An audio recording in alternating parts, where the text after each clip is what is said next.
We're in Kiowa, Colorado, 4 miles east of Kiowa. We have 60 acres here, and we run a few cattle, chickens, entirely off-grid. When we bought this land, we had to get a hold of the local electric company, and they were pretty outrageous.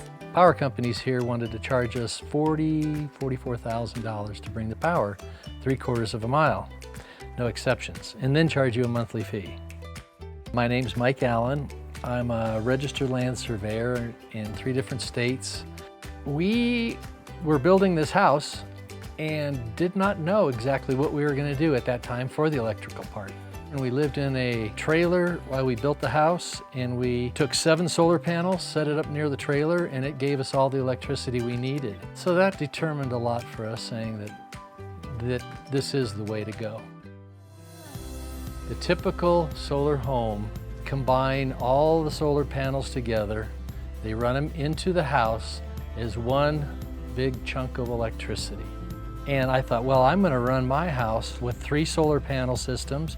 I'm going to run 3 circuit breakers, 3 main breaker panels, and distribute the power. Then I found out that it needed to be controlled somehow.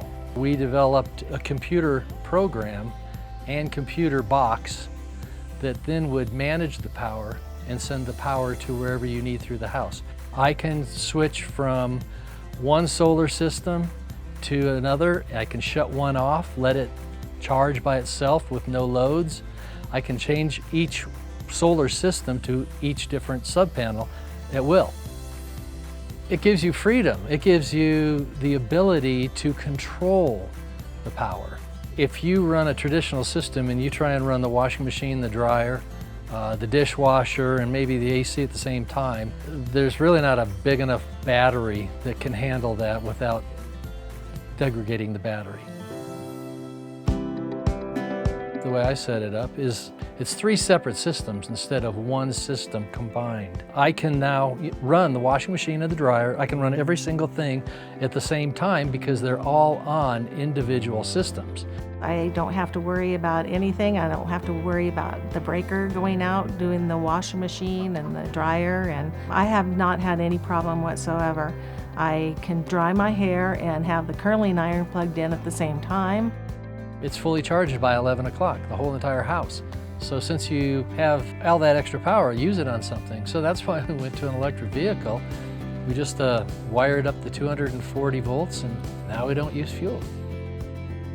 We live in Colorado, and we've also tried it in Florida, but people in Seattle, Washington, and things like that, they have a lot of cloud cover sometimes. And the good thing about this system is, since it's 3 independent systems, when it's cloudy in Seattle, we can charge those batteries up on a cloudy day just fine.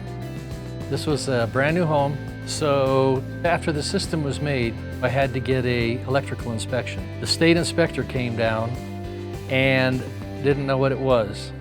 And he is a solar state inspector. So he had to go to the highest of the highest solar people and ask them if this was correct. And so we gave them wiring diagrams and all that in order to get the United States inspector to basically write off so that the state inspector could write off, because the state inspector had never seen anything like this. It's never been done before. After 7 months, we were able to set the precedent for this to be approved. We found out that there's nothing like this in this country or the world.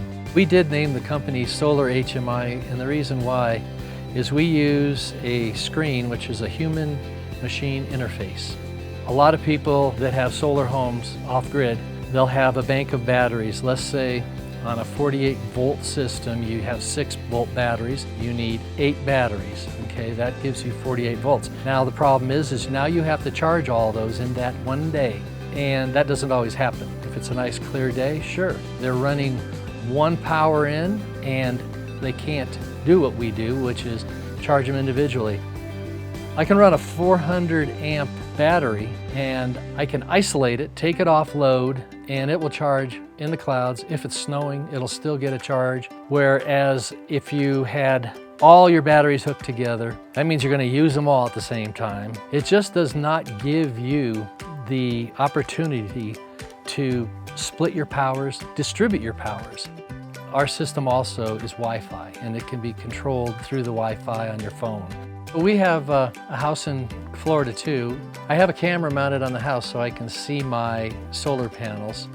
And in the wintertime, I did look at it and I noticed that 2 of the panels were full of snow.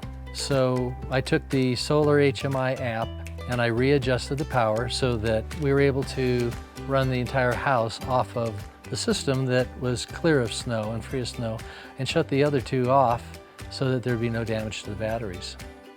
My wife and I do not think about how much power we're using. Nighttime's coming, oh, do we have enough? We have 3 choices, not 1. We have 3 choices on power without being tied into the grid, into the water. We live just as good as the people in the city. It's all total freedom, the way it should be.